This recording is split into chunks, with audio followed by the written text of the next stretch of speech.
none of the virtues is inborn.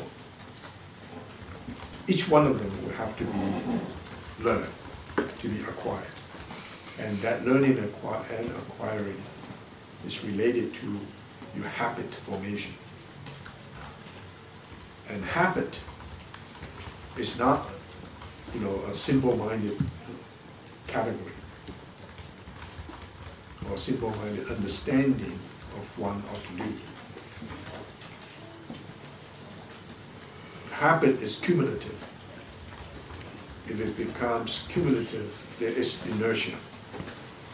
And if there's inertia, it has certain kind of potency, both in the positive and negative sense.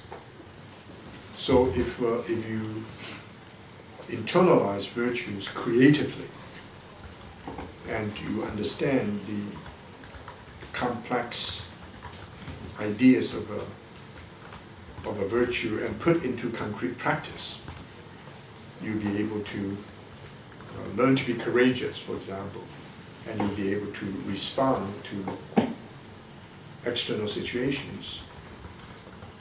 These situations demand the expression of courageousness in different circumstances.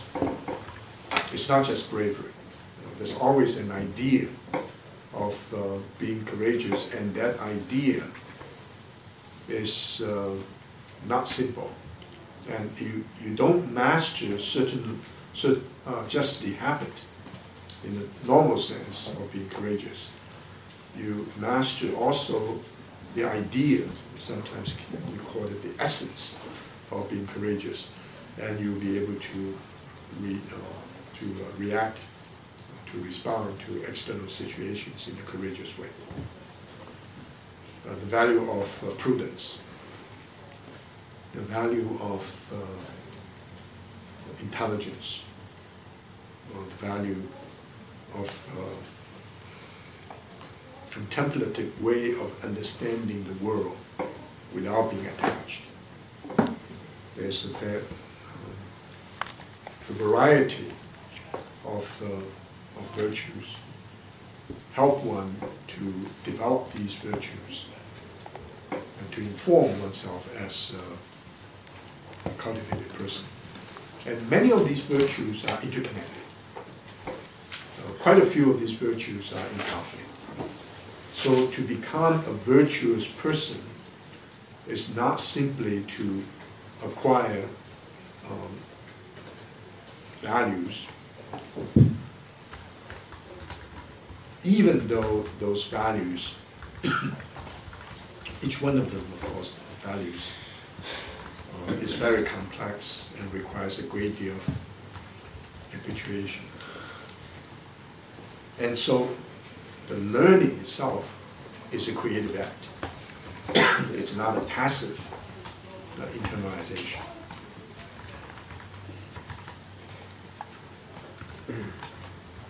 Now, what's wrong with virtue ethics? What's wrong with role ethics? What's wrong with care ethics? You can say Confucian ethics, there's nothing wrong. Confucian ethics is care ethics, it's role ethics, it's virtue ethics. But I'm not totally satisfied with these descriptions, because for care ethic, it's the question of differentiation and graded love. For role ethics, it's the lack of the inner dimension of self-awareness, self-knowledge, even deepened subjectivity. For virtue ethics, it is something, if not imposed, it's something external. Now, if we take Mencius' position and try to evaluate each one of them, Mencius' idea of humanity as commiseration, of course, other virtues, is through the process of extension, which is extremely practical. You begin by understanding where you are, and you begin by self-knowledge, knowing who you are, and you begin by understanding the richness and the importance of relationships that are closest to you. If you abandon that, you develop a very general notion about love, you fall into the trap of the so-called moist or communitarianist, or not communitarian, collectivist, or even the Christian idea of the universal love. Because your failure to understand the person who enters into communication with you in a concrete situation, in a way compels you to accept an abstract principle, which is not the principle of extension. It's the principle of inclusiveness, or abstract principle of inclusiveness. So the practicality will be questioned. So for all the care ethics, you don't generalize the other as the object of your love and care. You have a differentiated way of understanding the other. You extend. Of course, the limitation is that you're not able to extend far enough.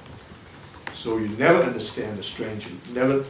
You never love a stranger as intensely as you love your closest kin. This may turn out to be problematic.